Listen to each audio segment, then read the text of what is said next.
Saudações tricolores a você, torcedor e torcedora de São Paulo.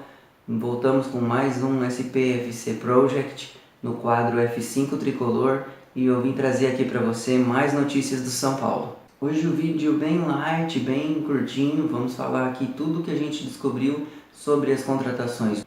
Se você está chegando agora por aqui e ainda não é inscrito do canal, se inscreve aí, ativa o sininho das notificações para receber os nossos próximos vídeos de notícia. E não esquece de deixar o curtir aí embaixo e a sua opinião sobre as notícias do vídeo. O Alexandre Pato, depois que ele terminou o vínculo dele com o time chinês, ele estava livre aí no mercado e 3 times brasileiros estavam atrás dele tentando contratá-lo.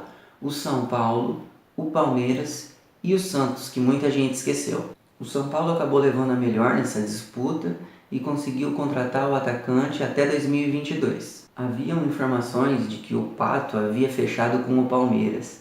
Inclusive o Neto deu esse furo aí de reportagem, furo bem furado, inclusive, e acabou soltando ao vivo no programa dele dos Donos da Bola.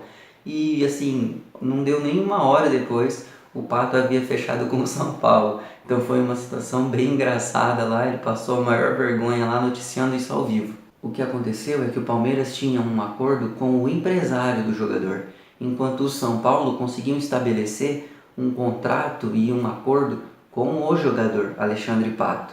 E quem decide no final das contas, nesse caso aí, quando é um jogador que tem culhão, é o próprio jogador e não o empresário. Então por isso que ele acabou aí fechando com o São Paulo. Algo que me deixou muito feliz é que o Pato mostrou que ele não é mercenário.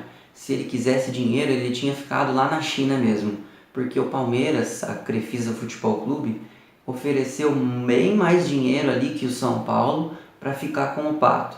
Só que o Pato escolheu estar e ficar e jogar pelo São Paulo. Na coletiva que ele deu de apresentação, o Pato falou que um dos motivos que levou ele a tomar essa escolha foi ficar mais próximo da família dele. Porque quando ele estava na China, isso aí não era possível. Então ele voltou assim por um lado mais sentimental, podemos dizer. Ele queria ficar mais perto também da namorada, a Rebeca Bravanel, filha do Silvio Santos. Ele citou lá que foi verdade mesmo que ele conversou com o Sampaoli, conversou com o Felipão e conversou com o Cuca.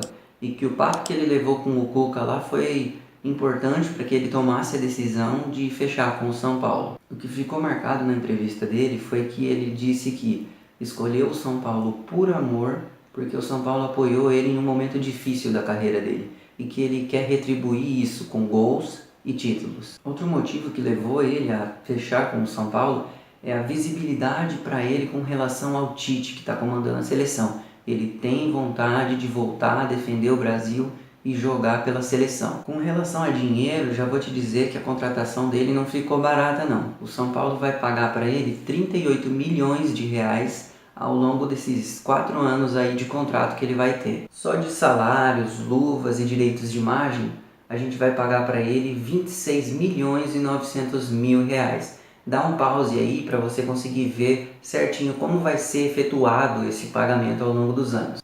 Como o Pato teve que pagar do bolso dele para sair do time chinês, porque ele teve que rescindir o contrato, o São Paulo vai devolver para ele esse valor aí que ele pagou da rescisão do contrato, e o modelo de pagamento eu vou deixar aqui do lado, é só você dar um pause.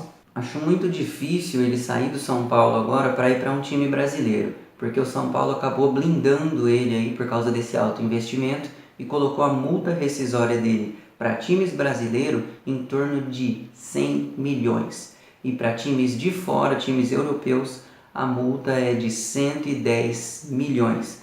Então se quiserem tirar o Pato do São Paulo, vão ter que desembolsar um dinheiro grande. Bom, então vamos falar um pouquinho do Tietê então. Ele foi contratado do Dinamo de Kiev, da Ucrânia.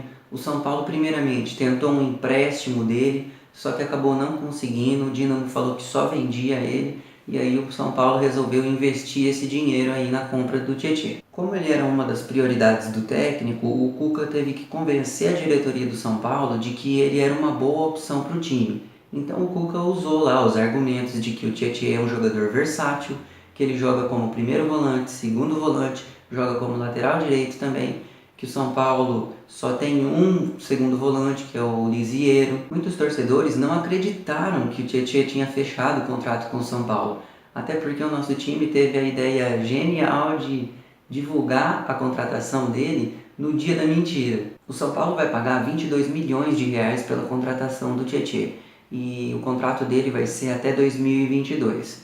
Nesses 4 anos de contrato, o São Paulo vai pagar ele da maneira com que vai pagar o Pato, de forma parcelada. E ele já chegou dando a seguinte declaração no clube lá: quero trabalhar muito e falar pouco. Então é de jogador assim que a gente está precisando, jogador que fala bem pouco e mostra lá dentro de campo a que veio. E no último dia da janela, o Tricolor conseguiu fechar a contratação também do Vitor Bueno. Ele que é jogador do Santos, mas está atualmente emprestado para o Dynamo Kiev, o mesmo time que o Tietê estava. Foi feito um contrato de empréstimo pelo Vitor Bueno e o São Paulo vai ter que pagar ao Santos 600 mil reais para ter o jogador ali até 2020. O Santos só fechava esse empréstimo se o São Paulo abrisse mão dos 10% que ele deveria receber do Santos em 2022 do Cueva, que dá em torno de 2 milhões e 400, que agora o Cueva está jogando no Santos. E aí o São Paulo acabou aceitando abrir mão desses 2 milhões e 400 para que o Vitor Bueno jogasse no São Paulo. Eu só achei embaçado a diretoria ter topado essa proposta do Santos de perdoar esses 2 milhões e 400 pelo Cueva. Acho que a diretoria não está sabendo negociar muito bem com relação aos jogadores e administrar o dinheiro. Mas vamos ver aí, tomara que o Vitor Bueno jogue muita bola e dê muitas alegrias para o São Paulo. É isso que eu torço, pelo menos. O Vitor Bueno, que é meia atacante, mas acaba rendendo mais pelas pontas do campo ali como atacante, aceitou reduzir o seu salário em mais da metade para poder jogar pelo São Paulo. Em conversa com um amigo santista meu lá e tal, ele me explicou que o Vitor Bueno é um ótimo jogador, só que depois que ele se machucou, ele não jogou mais nada. Então, assim, para mim foi uma aposta do São Paulo a contratação dele, e assim, ele vai compor aí muito bem o elenco, mas vamos ver como é que vai se desenvolver aí o trabalho dele ao longo desses 1 ano e meio. Bom galera, esse foi o F5 Tricolor de hoje. Se você gostou do vídeo, curte ele aí embaixo, manda para os seus amigos tricolores e a gente se vê no próximo vídeo de notícias de São Paulo. Até mais, um grande abraço!